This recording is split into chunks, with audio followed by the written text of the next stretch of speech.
Selamat datang channel Trading for Better Life. Hari ini ISG masih lanjut naik 0,22% ke angka 8.337. Dan di video ini saya coba analisa satu emiten yang saat ini terpantau sudah mulai terkoreksi, sudah mulai melemah.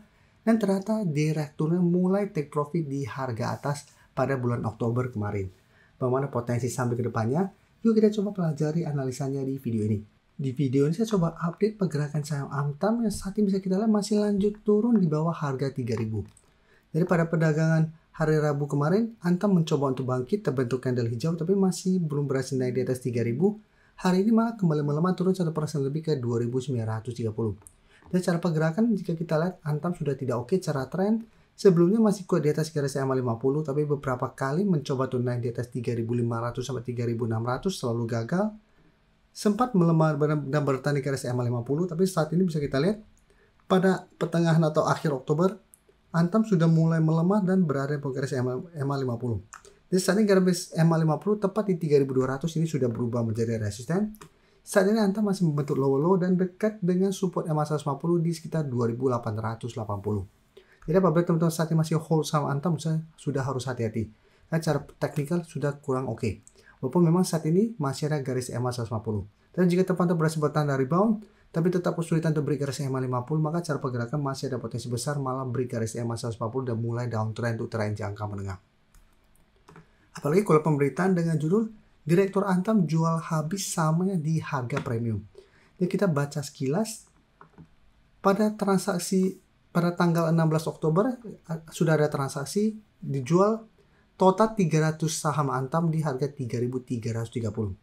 Kita tidak tahu nih 300 lembar atau 300 slot, anggap saya 3 slot memang tidak terlalu besar, tapi yang harus kita lihat direktur sudah mulai jualan di harga 3.330. Jadi direkturnya sendiri saja tidak mempercayai perusahaannya, sudah mulai lakukan take profit, berarti ada sesuatu yang dia ketahui, informasi yang kita tidak ketahui. Jadi pada saat harga masih di atas ini di sekitar 3.300-an sudah mulai di take profit. Dan saat ini bisa kita lihat mulai melemah. Jadi cara pergerakan secara teknikal saja jika kita lihat sudah kurang oke pada saat gagal bertahan di atas garis EMA 50. Dan jika kita perhatikan di broker summary untuk saham Antam bisa kita lihat di sini asing terpantau 1 minggu terakhir sudah mulai keluar. Dan di broker summary juga terpantau penurunan 1% lebih ini ada distribusi dengan jumlah yang besar. Sehingga Antam saya lihat masih ada potensi untuk kembali melemah mendekati atau mengetes garis EMA 150 sampai 2.800. Jadi apabila teman-teman mau coba spekulatif buy sama Antam, mesti coba tunggu di sekitar 2.850 sampai 2.880. Apabila Antam mengetes target harga yang bisa bertahan dari rebound, apabila teman-teman mau coba spekulatif, bisa coba entry di sekitar support EMA 150 ini. Tapi jadikan harga 3.000 untuk target swing jangka pendeknya. Karena bisa saja ini hanya technical rebound, mencoba break 3.000 ternyata gagal, masih ada potensi untuk melanjutkan low dan menembus garis EMA 150. Apabila tembus garis EMA 150, Antam berpotensi untuk menuju zona 2.700 sampai 2.800. Dan secara teknikal, Antam akan mulai reversal dari uptrend menuju downtrend apabila gagal bertahan di garis EMA 150. Jadi ingat, cara pergerakan sudah kurang oke, sudah mulai melemah, sudah berada di bawah garis EMA 50 dan bisa kita lihat ini sudah mulai ada distribusi. Jadi apabila teman-teman masih hold, harus hati-hati apabila ternyata gagal bertahan di garis EMA 150. Oke, sekarang kita akan coba update lagi pergerakan dari saham Ratu. Saham Ratu bisa kita lihat hari ini kembali naik 5% lebih ke 8.600 dan sempat masuk atau mengetes zona di sekitar 8.800 sampai 9.000. Jadi memang ini masih berupa zona resisten yang belum berhasil terlewati oleh Ratu. Nah, candle hari ini memang tidak begitu oke, shadow candle lumayan panjang, tapi secara teknikal Ratu saat ini sudah mulai rebound dan naik kembali di atas garis EMA 50. Jadi sebelumnya sempat berada di garis EMA 150, tapi satu bisa kita lihat menyentuh garis EMA 150 dan Ratu mulai rebound. Jadi secara teknikal sebenarnya sudah mulai membaik. Cuma memang candle hari ini tidak begitu menarik. Dan jika kita perhatikan di broker summary, asing sebelum terus keluar hari ini terpantau masuk. Di broker summary jika kita lihat kenaikan 5% lebih ini masih ada akumulasi. Sehingga saya lihat masih ada potensi Ratu kembali naik mengetes 8.800 sampai 9.000. Tapi teman-teman harus perhatikan apabila mencoba break masih gagal cara pergerakan, Ratu akan mulai sideways lagi untuk tren jangka pendeknya. Dan target penurunan terdekat apabila gagal break 8.800 itu kembali melemah ke sekitar 8.200 sampai 8.000. Jadi untuk teman-teman sudah berhasil dapat di harga bawah, bisa pertimbangkan jadikan zona ini untuk target swing atau target take profit. Setelah itu boleh tunggu kembali di harga bawah apabila gagal break. atau hold jatuh sama Ratu tidak turun di bawah 8.000 untuk trailing stop terdekat saat ini. Jadi untuk Ratu saya lihat ada potensi kembali mencoba break, tapi ingat apabila besok gagal break, tetap masih ada potensi lemah-lemah. Tapi secara teknikal selama masih kuat di atas 8.000 untuk tren jangka pendek, Ratu masih ada potensi untuk mencoba break 9.000. Ya, apabila berhasil break, target berikutnya itu di sekitar 9.500. Oke, sekarang saya coba update SMGR. SMGR untuk minggu ini kami masukkan ke watchlist karena secara pergerakan menarik karena pada Sabtu mencoba untuk break garis EMA 150. Bisa kita lihat pada perdagangan hari Jumat mencoba untuk break. Jadi minggu ini kami masukkan ke watchlist untuk coba dipantau apabila SMGR berhasil break garis EMA 150 atau 2.800. Dan hari ini SMGR masih lanjut naik 3% lebih ke 2.890. Dan secara teknikal SMGR sudah mulai oke. Sebelumnya sempat turun dalam mengetes 2.400, setelah itu pelan-pelan SMGR sudah mulai bangkit. Dan secara teknikal sudah mulai uptrend. Dan jika kita perhatikan di broker summary itu SMGR, bisa kita lihat asing hari ini masih masuk. Secara keseluruhan 2 minggu terakhir asing masih terus masuk akumulasi. Dan bisa kita lihat pada kenaikan hari ini juga masih ada akumulasi. Sehingga menarik cara candle sudah mulai oke, sudah berhasil beri garis EMA 50-150 dan masih ada akumulasi.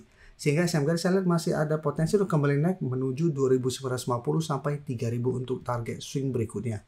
Jadi untuk teman-teman sudah punya di harga bawah bisa jadikan 2.800 atau garis EMA 150 yang saat ini sekitar 2.770 untuk trailing stopnya.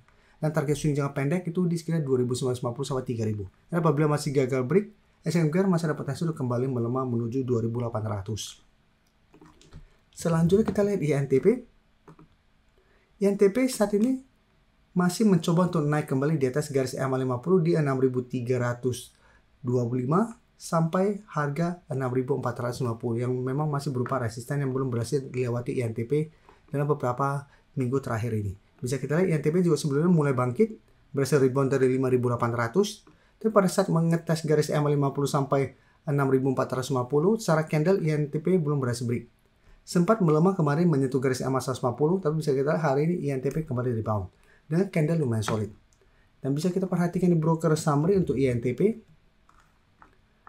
Asing tepatnya masih keluar, jadi beda dengan SMGR, asing masih terus masuk. 3 hari terakhir asing masih keluar, dan jika kita lihat di broker summary ini terpantau masih ada akumulasi. Jadi untuk INTP juga secara teknikal bisa menarik apabila 1 minggu ke depan berhasil terkonfirmasi break garis EMA 50 atau minimal bisa bertahan di atas 6.300. Nah, cara pergerakan saya lihat akan mulai membaik, ada potensi untuk kembali naik mengetes 6.500 sampai 6.600 untuk target kenaikan terdekat. Apabila berhasil break, ada potensi saya lihat menuju 6.800. Jadi saat ini INTP juga masih menarik untuk coba dipantau apabila teman-teman belum sempat dapat di harga bawah. Sebelum saya lanjut analisis saham berikutnya, saya ingin memberikan sedikit informasi bahwa saat ini channel YouTube Trading for Better Life sudah mempunyai fitur membership. Jadi fitur membership ini apabila teman-teman mau join, bisa tekan tombol join ini. Bisa kita lihat di sini. Cukup dengan 29.900 atau 30.000 per bulan, teman-teman akan menjadi bagian atau member dari channel YouTube Trading for Better Life. Jadi teman-teman bantu mensupport channel ini. Dan dengan menjadi member, teman-teman akan mendapatkan live streaming setiap hari Minggu pada jam 9 malam. Untuk informasi lebih lanjut, teman-teman bisa pelajari di video ini. Terima kasih telah menonton video ini. Like dan share video ini bila bermanfaat bagi teman-teman. Dan support channel ini dengan cara tekan tombol subscribe agar channel ini bisa makin berkembang dan bisa membantu lebih banyak orang lagi. Terima kasih.